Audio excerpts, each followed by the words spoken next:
war in the Middle East is no longer fought at the border. It is launched from deep inside a country and arrives in minutes. Iran has spent decades building this capability, not just to strike, but to force every enemy to calculate the true cost of war. In this video, we break down every major missile developed and used by Iran against United States forces and Israel. Phase 1. The beginning of reach. Shahab-1. The Shahab-1 was Iran's first step into missile warfare, a basic system with a range of around 300 kilometers. Inaccurate, unreliable, easy to intercept, but it introduced something critical: reach. And once a nation gains reach, it demands more, so the distance increased. Shahab-2. The Shahab-2 extended that reach to nearly 500 kilometers. More payload, better stability, but still not precise.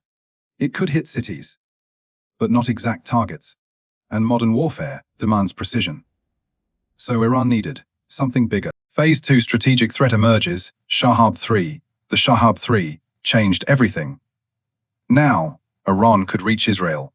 With a range of over 1,000 kilometers, it became a strategic weapon. But accuracy was still limited, and launch sites were vulnerable. So the focus shifted to speed and survivability. Ghadr 110. The Ghadr 110 reduced launch time, faster deployment, less warning. This made interception more difficult, but speed alone was not enough, so Iran changed the fuel itself. Sejil. The Sejil introduced solid fuel, no fueling time, faster launch, greater survivability. With a range of 2,000 kilometers, it could strike across the region, but even survivability has limits. So the next step was precision. Phase 3, precision warfare. Fateh 110. The Fateh 110 brought accuracy. It could strike within meters. This turned missiles into surgical weapons. It was used in real strikes against United States positions. But its range was limited, so precision had to travel further. Fateh 313, the Fateh 313, and Fateh Moben introduced major improvements: better materials, improved guidance, more reliable strikes. But still, not far enough, so Iran improved maneuverability. Qiyam. The Qiyam-1 removed stabilizing fins, harder to track, harder to intercept. It was used in real combat operations, but defenses were still adapting. So Iran needed more destructive power. Phase 4, power and adaptation. Khorram Shah. The Khorram Shah is one of Iran's heaviest missiles. Massive payload, long range. It was built for destruction, not precision. But heavy systems are easier to detect, so the next step was smarter targeting. Emad. The Emad introduced maneuverable re-entry.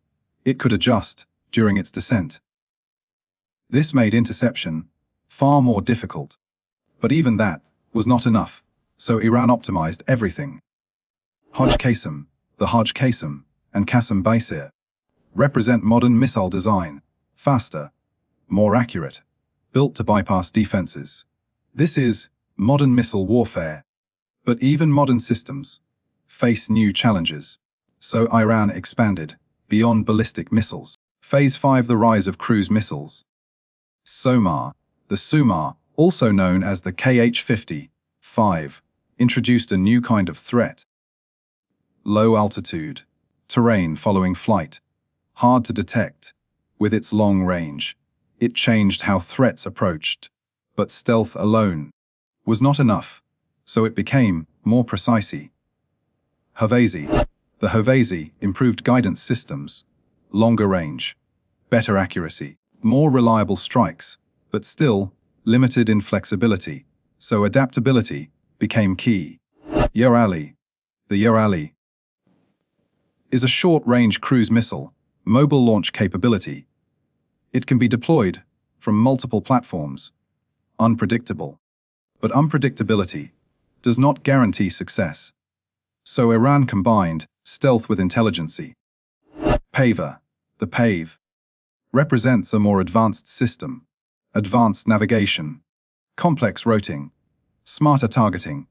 This is intelligent warfare. But even that was not the final step. Phase 6, space technology, becomes strategy. Sapphire. The Sapphire is a space launch vehicle. But it is also a technological foundation. If a nation can launch into orbit, it can extend missile range, but the Sapphire was limited, so power increased. Game 100.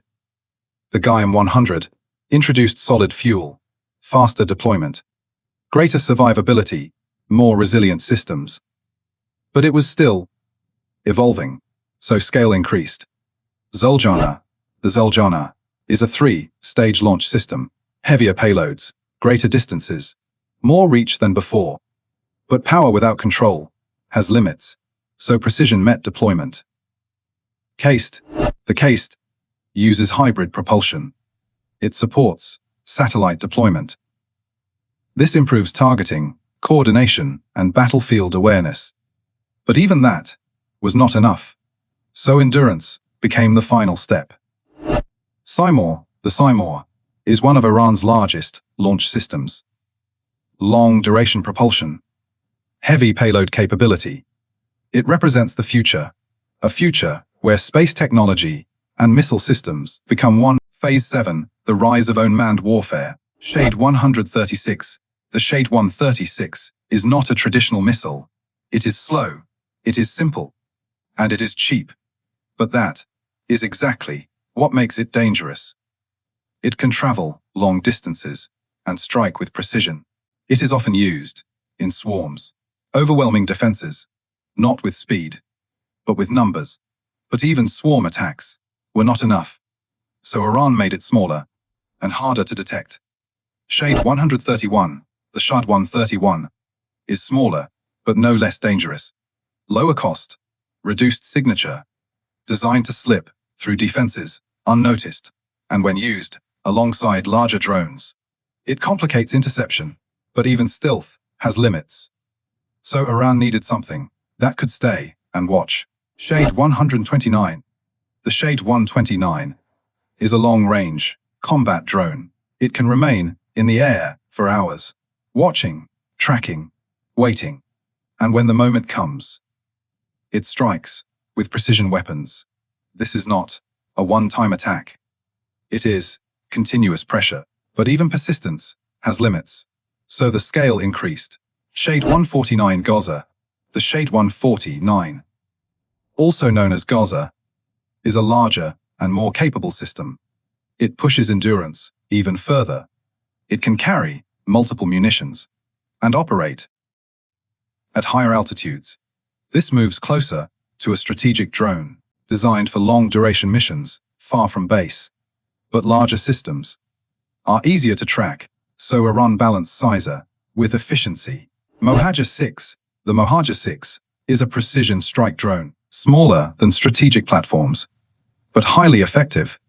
It carries guided munitions and has been used in real combat environments. This is a battlefield tool, flexible, reliable, proven, but even systems face evolving defenses. So Iran focused on numbers. Ababil 2. The Ababil 2 is simple and mass-produced. It can be used for reconnaissance or as a loitering weapon. It is not advanced, but it does not need to be, because its strength is quantity, and quantity overwhelms precision defenses.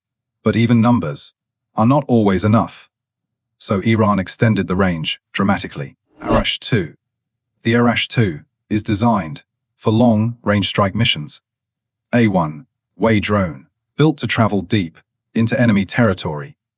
It does not return. It does not hesitate. It is built for one purpose: to strike targets at distance. This represents a shift from tactical drones to strategic unmanned weapons.